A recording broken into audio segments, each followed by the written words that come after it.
بسم اللہ الرحمن الرحیم۔ اللہ تبارک و تعالیٰ کے پاکیزہ نام سے آغاز کرتے ہیں جو بہت مہربان نہایت رحم والا ہے۔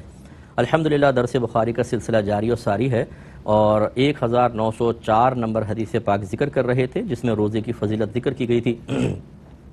حضرت ابو ہریرہ رضی اللہ تعالیٰ عنہ اس کے راوی ہیں۔ نبی کریم صلی اللہ علیہ وسلم نے ارشاد فرمایا کہ اللہ تعالیٰ فرماتا ہے کہ روزے کے سوا ابن آدم کا ہر عمل اس کے لیے ہوتا ہے، بس بے شک روزہ میرے لیے ہے اور میں ہی اس کی جزا دوں گا۔ اس پہ کلام ہمارا ہو چکا۔ اور روزہ ڈھال ہے، اس کی وضاحت بھی ہوئی۔ اور سرکار فرماتے ہیں کہ جب تم میں سے کوئی شخص کسی دن روزے سے ہو تو وہ فحش بات کرے نہ شور کرے۔ اس پہ بھی میں نے پچھلے پروگرام میں آپ کو سمجھایا۔ اور اب یہ جو بات ہماری تھی کہ اگر کوئی شخص اس کو گالی دے یا اس سے لڑے تو اس کو یہ کہنا چاہیے کہ میں روزے سے ہوں، یعنی جواب میں یوں نہ کرے کہ وہ گالی دے تو آپ بھی گالی دے دیں، وہ مارے تو آپ دو ہاتھ مار دیں، اگر وہ آپ کے ماں باپ کو برا بھلا کہہ رہا ہے تو آپ اس کے ماں باپ کو برا کہیں۔ نہیں، میرے آقا صلی اللہ علیہ وسلم نے صبر تحمل کی تلقین کی اور سامنے والے کو نارمل حالت میں لانے کے لیے یا اس کے غصے کو ٹھنڈا کرنے کے لیے ایک گویا کہ وظیفہ سا دے دیا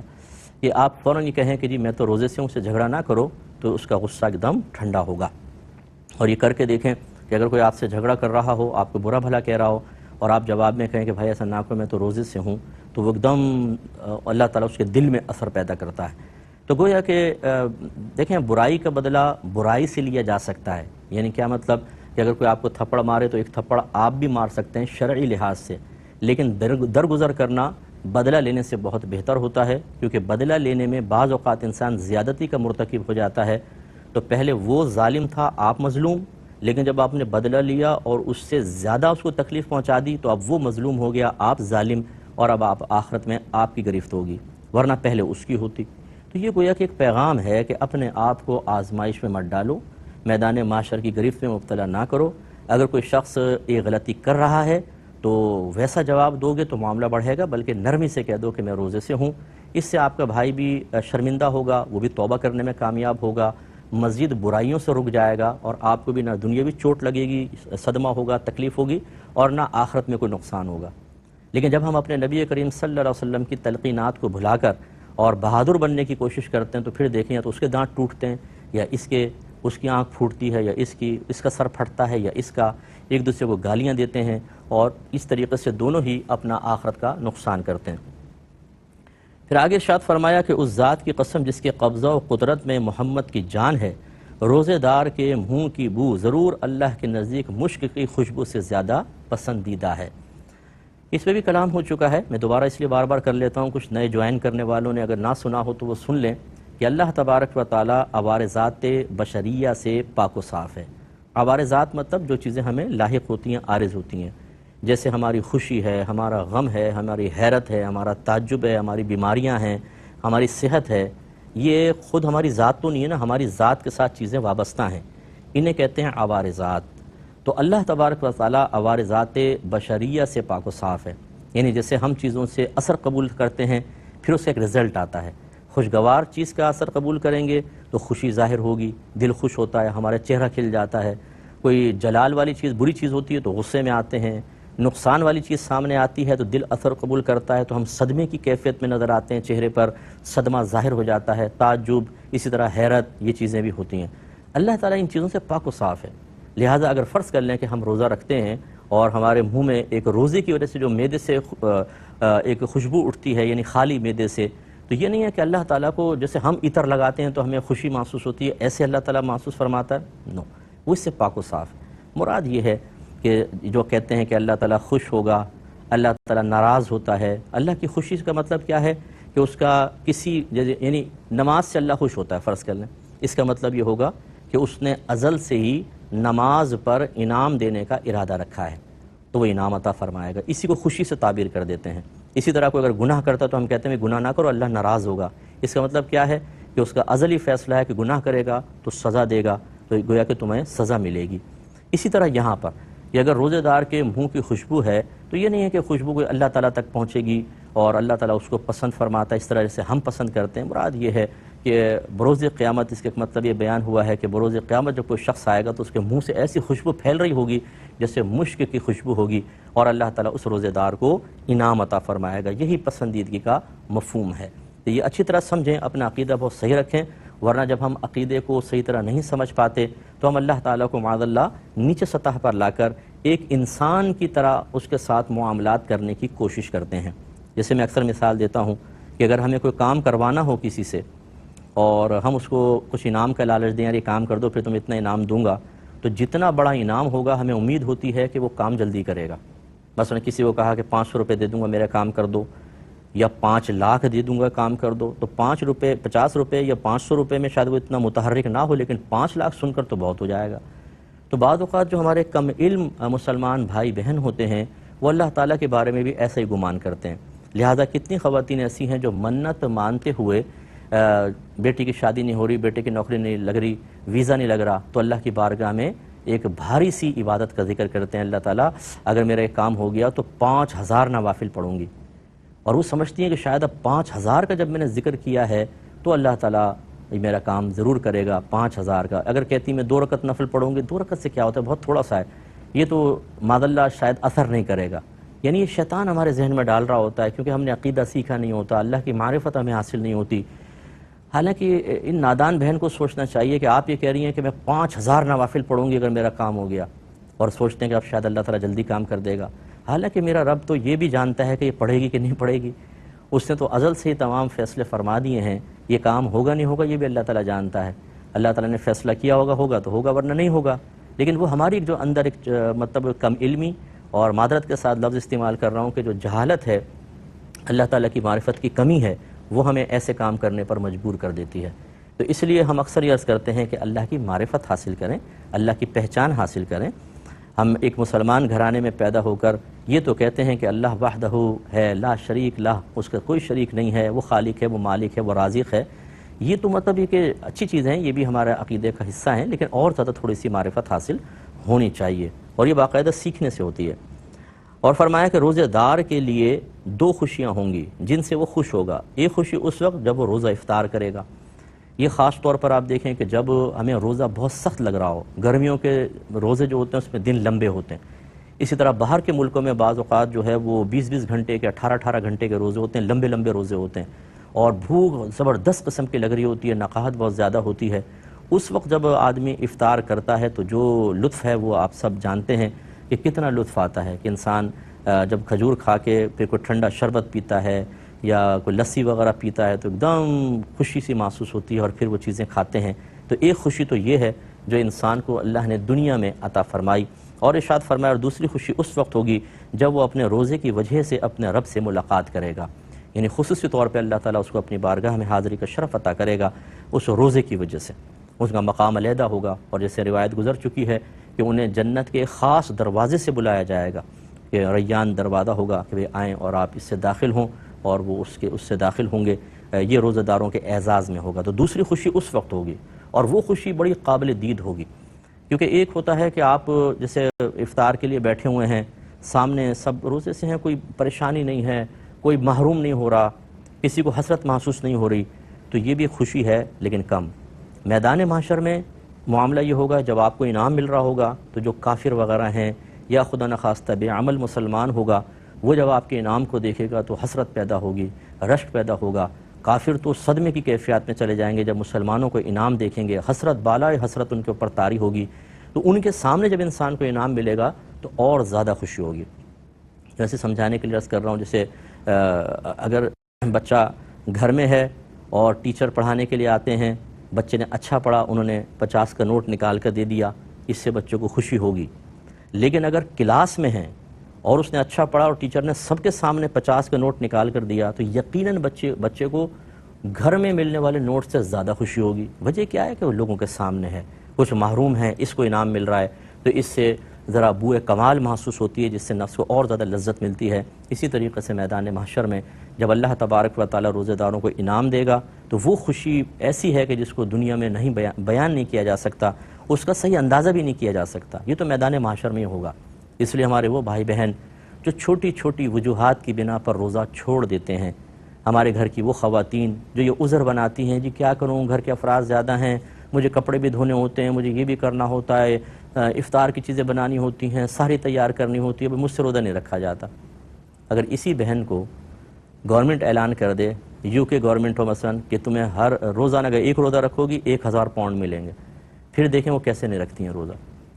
یو ایس اے کی گورنمنٹ $1000 دینے کا اعلان کر دے، پھر دیکھیں یہاں پر 1,00,000 روپے کا اعلان ہو جائے، ہر روزے کے بدلے میں ایسی خواتین کو 1,00,000 روپے ملیں گے، تو مہینے کے 30 روزے 30 لاکھ، 29 روزے 29 لاکھ، پھر دیکھیے کہ یہ بہنیں کیسی ہمت کے ساتھ رکھتی ہیں۔ تو برا نہ مانیں۔ اسی طریقے سے مرد حضرات ہیں کہ مطلب میں صرف سمجھانے کے لیے عرض کرتا ہوں کہ جب ہم اس طرح کی مثال سنتے ہیں تو اپنے نفس سے جب پوچھتے ہیں کہ ہاں بھئی اس وجہ سے تیار ہو گئے، تو کہہ گا ہاں بالکل تیار ہوں گا، تو ہمیں سوچنا چاہیے کہ یہی نفس پہلے بھی تھا، یہی نفس اب بھی ہے۔ جب مادی انعام سامنے آیا تو فوراً تیار ہو گیا، اخروی انعام اتنے بڑے بڑے بیان ہوں یہ اسی سستی میں رہتا ہے۔ اس کا مطلب یہ ہوا اس نفس میں بگاڑ ہے، یہ آپ کا دوست نہیں ہے، یہ دشمن ہے،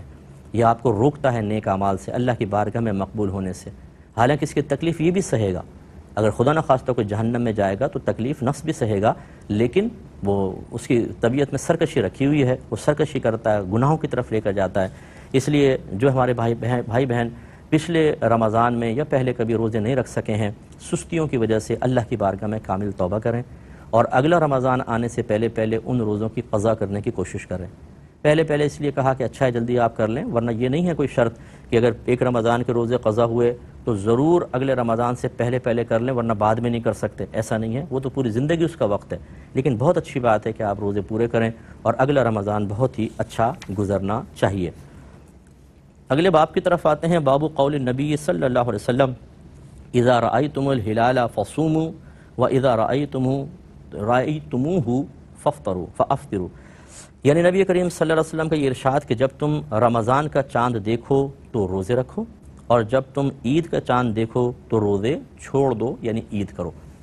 اس سے پہلے بھی کلام ہو چکا ہے، ایک حدیث آئی تھی کہ نبی کریم صلی اللہ علیہ وسلم نے چاند کی رؤیت کو بنیاد بنایا ہے روزے شروع کرنے کے لیے بھی اور روزوں کے اختتام یا عید کرنے کے لیے بھی، یہ اصل معیار شرع ہے۔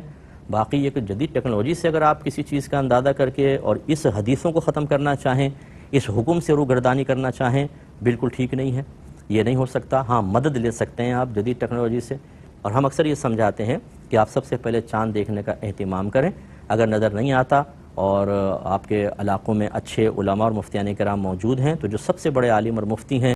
ان کو فالو کریں آپ، اور اگر ایسا نہیں ہے تو پھر میجورٹی کو آپ دیکھیں کہ جو اچھے سلجھے ہوئے اور صاحب علم لوگ ایک طرف ہوں ان کو آپ اختیار کریں، اور یہ بھی اگر آپ کو نہیں پتہ چل رہا تو جو پھر آپ کی قریب ترین مسجد ہے آپ اس کے مطابق کر لیں، اللہ تعالیٰ معاف فرمانے والا ہے۔ لیکن چاند دیکھنے کا اہتمام کرنا بہت ضروری ہے، چاند نہ دیکھیں، اہتمام نہ کریں، اور ویسے ہی مطلب یہ کہ کچھ لوگ کچھ سائنٹیفک طریقوں سے یا جدید ٹیکنالوجی سے چاند کا اعلان کر دیں، یہ قابل قبول نہیں ہے۔ یہ حکم شرع ہے کہ آپ چاند دیکھیں، اہتمام کریں، اب وہ چاہے دوربین سے دیکھیں، جیسے میں نے کہا جدید ٹیکنالوجی سے بھی آپ فائدہ اٹھا سکتے ہیں، تو اس میں کوئی منع نہیں ہے، لیکن اگر یہ رؤیت کا معاملہ چند لوگوں تک محدود کر دیا جائے اور پوری امت کو فارغ کر دیا جائے تو پھر اس میں بہت خرابی اور بگاڑ آج نہیں تو کل پیدا ہونے کے امکانات ہیں۔ اس لیے انہی اصولوں پر ہمیں چاند دیکھنا چاہیے یا روزہ رکھنا چاہیے، رمضان کا مہینے کا آغاز کرنا چاہیے یا اختتام کرنا چاہیے جو اللہ کے نبی نے ارشاد فرمایا۔ لہذا سرکار کیا فرماتے ہیں، 1906 نمبر حدیث پاک ہے، حضرت عبداللہ بن عمر رضی اللہ تعالی عنہما بیان کرتے ہیں کہ رسول اللہ صلی اللہ علیہ وسلم نے رمضان کا ذکر فرمایا، پھر ارشاد فرمایا کہ تم روزہ نہ رکھو حتیٰ کہ تم ہلال یعنی چاند دیکھ لو، اور تم روزہ نہ چھوڑو حتیٰ کہ تم چاند دیکھ لو یعنی شوال کا چاند دیکھ لو، اور اگر تم پر مطلع غبار آلود یا ابر آلود ہو تو روزوں کی گنتی پوری کرو۔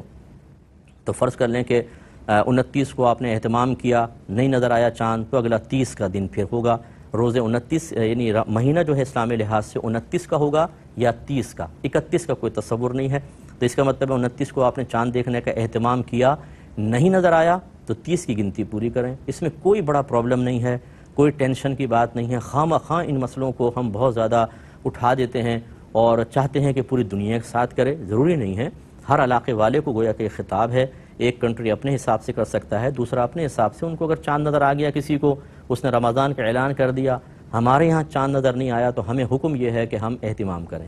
مثال کے طور پہ اب شعبان ہے، ٹھیک ہے نا، 29 شعبان کو آپ نے رمضان کا چاند دیکھنے کا اہتمام کیا، کسی اور کنٹری میں نظر آ گیا لیکن آپ کو بھی نظر نہیں آیا، آپ کے نبی نے کیا فرمایا، اگر مطلع ابر آلود ہو، غبار آلود ہو تو گنتی پوری کر لو۔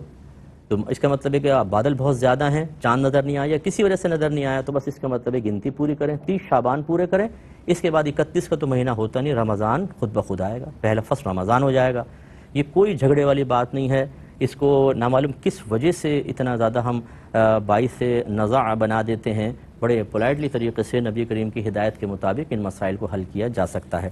اگلی حدیث ہے 1907 نمبر، حضرت عبداللہ بن عمر ہی اس کے راوی ہیں، نبی کریم صلی اللہ علیہ وسلم نے فرمایا مہینہ 29 راتوں کا بھی ہوتا ہے، اس لیے تم روزہ نہ رکھو حتیٰ کہ تم چاند دیکھ لو، پس اگر تم پر چاند مستور ہو جائے یعنی چھپ جائے تو تم 30 دن کی گنتی پوری کرو۔ بالکل واضح چیز ہے، 29 کو اہتمام کریں، نہیں نظر آیا تو کل 30 شعبان ہوگی، اس کے بعد پہلا اسی طریقے سے 29ویں رمضان کو اہتمام کریں، چاند نظر آ گیا تو اگلے دن عید، نہیں نظر آیا تو 30 کی گنتی پوری کریں، کوئی مسئلہ نہیں ہے۔ اہتمام جو ہیں وہ ایسے ہی لوگوں کے سپرد کیا جائے جو اہل علم بھی ہوں اور گواہیوں کے معیار بھی جانتے ہوں، کون سی گواہی قبول کرنی ہے کون سی نہیں۔ اگر کوئی گواہی دیتا ہے کہ میں نے چاند دیکھا تو اس پہ کیسے جرح کرنی ہے، کیسے اس بات کا یقین کامل حاصل کرنا ہے کہ واقعی اس نے چاند دیکھا ہے، اس کے لیے اچھے لوگ ہوتے ہیں۔ جیسے ہمارے پاکستان میں رؤیت ہلال کمیٹی ہے، جس میں تقریباً ہر مکتب فکر کے علماء کو جمع کر دیا گیا ہے، اور وہ محکمہ موسمیات سے باقاعدہ کانٹیکٹ میں رہتے ہیں، اور ان سب کی پھر ذاتی رائے یعنی اجتماعی رائے ہوتی ہے، اس کے بعد پھر یہ فیصلہ ہوتا ہے کہ اعلان کرنا ہے نہیں کرنا۔ تو یہ بہت اچھا طریقہ ہے، اس کو جاری و ساری رہنا چاہیے۔ اگلی حدیث دیکھیں 1908 نمبر حدیث پاک، حضرت ابن عمر رضی اللہ تعالیٰ عنہ بیان کرتے ہیں کہ نبی کریم صلی اللہ علیہ وسلم نے ارشاد فرمایا مہینہ اتنے دنوں کا اور اتنے دنوں کا ہوتا ہے، یعنی اپنی فرمائی یوں اور 2 دفعہ کیا تو یہ 20 ہو گئے، اور کہتے ہیں اور تیسری مرتبہ آپ نے انگوٹھے کو دبا لیا تو یہ 10، یہ 20، اور پھر سرکار نے انگوٹھا دبا کے یوں کیا تو یہ ہو گئے 29، یعنی 29 کا بھی ہوتا ہے۔ تو اس کا مطلب یہ ہوا کہ نبی کریم صلی اللہ علیہ وسلم نے واضح طور پہ شرعی لحاظ سے بتایا کہ مہینے جو ہیں اسلامی مہینے وہ 29 دن کے بھی ہو سکتے ہیں اور 30 دن کے بھی ہو سکتے ہیں۔ اگلی حدیث دیکھیں 1909 نمبر، حضرت ابو ہریرہ رضی اللہ تعالی عنہ اس کے راوی ہیں، وہ بیان کرتے ہیں کہ نبی کریم صلی اللہ علیہ وسلم نے یا کہا کہ ابو القاسم نے فرمایا۔ یہ راوی کو شک ہے کہ حضرت ابو ہریرہ نے کیا کہا تھا، نبی کریم کا نام لیا تھا یا ابو القاسم کہا تھا؟ تو کیا فرمایا کہ چاند دیکھ کر روزہ رکھو اور چاند دیکھ کر روزہ چھوڑو، یعنی عید کرو، اور اگر چاند چھپا ہوا ہو تو شعبان کے 30 روزوں کی گنتی پوری کرو۔ امید ہے کہ بات بہت اچھی سمجھ میں آ گئی ہوگی۔ وآخر دعوانا ان الحمدللہ رب